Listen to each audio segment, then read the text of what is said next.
Hey, salut tout le monde, c'est Dragonblanc57 et aujourd'hui on se retrouve pour une nouvelle vidéo. Ce sera une vidéo basée, comme vous avez vu dans le titre, sur 10 choses que vous ne savez peut-être pas sur Yu-Gi-Oh!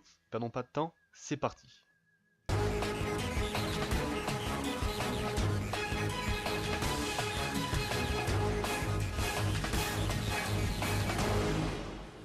Un.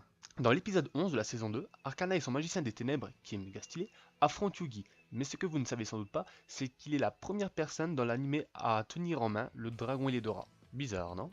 2. Depuis la sortie du jeu de cartes Yu-Gi-Oh! Il y eut plusieurs cartes de type Gaïa. En monstre normal, fusion, rituel synchro, Xyz, et pour finir, le monstre lien. Le seul type qui lui manque, c'est Pendule. 3. Yami en japonais signifie obscurité. Il existe même une très vieille carte magie portant le nom de Yami. Comme vous pouvez le voir, l'illustration de la carte est très obscure. Alors, Yami Yugi a-t-il dit à Yugi qu'il s'appelait Yami car il n'avait aucun souvenir, ou s'agit-il d'un être plus sombre qu'on ne le croit? 4. Frère de Harpie ou éclaireur du ciel. Il s'agit de la même carte mais portant pas le même nom. C'est depuis le pack Astral 2 que le nom de cette carte a changé car il n'existe aucune relation entre les harpies que nous connaissons si bien et cette carte là. 5. Restons sur les harpies et plus particulièrement sur Dame Harpie.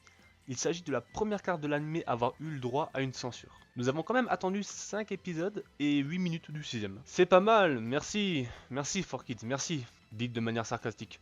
6. Le dragon blanc aux yeux bleus est la seule carte normale à avoir franchi la barre des 3000 points d'attaque. Ce qui fait de lui le monstre normal le plus fort du jeu depuis plus de 15 ans. Je comprends mieux pourquoi il fut comparé comme un dieu dans l'ancienne Égypte. 7.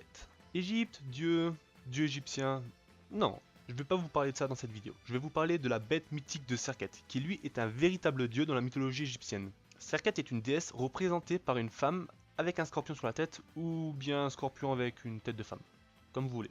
Et c'est bien la seule partie égyptienne réelle de Yu-Gi-Oh! Y a rien d'autre sinon, y a rien. Oui. Objet du millénium, puzzle du millénium, tablette du millénium. C'est bien beau, mais qu'est-ce que ça veut dire millénium? Bah en fait, rien de très sympa. Ça vient du latin et en bref ça veut dire une période de 1000 ans. Voilà.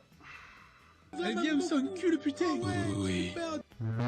Il existe plus de 5000 monstres de tout type dans Yu-Gi-Oh! Mais il y a une égalité parfaite concernant 3 cartes. Soyeratic du Seigneur Dragon Soleil, Swatsu et Idole aux 1000 yeux. Ce sont 3 cartes sans effet et par conséquent je les déclare les cartes les plus pourries du jeu avec pas moins de 0 d'attaque et de défense.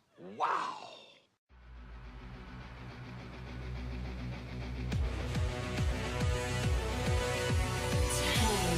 Exodial maudit ou Exodial interdit te fait gagner un duel si tu as les 5 cartes en main. Comme nous commençons un duel avec 5 cartes en main, la probabilité de commencer et de gagner automatiquement le duel sont d'une chance sur, accrochez-vous bien, 78 960 960. Ça fait beaucoup.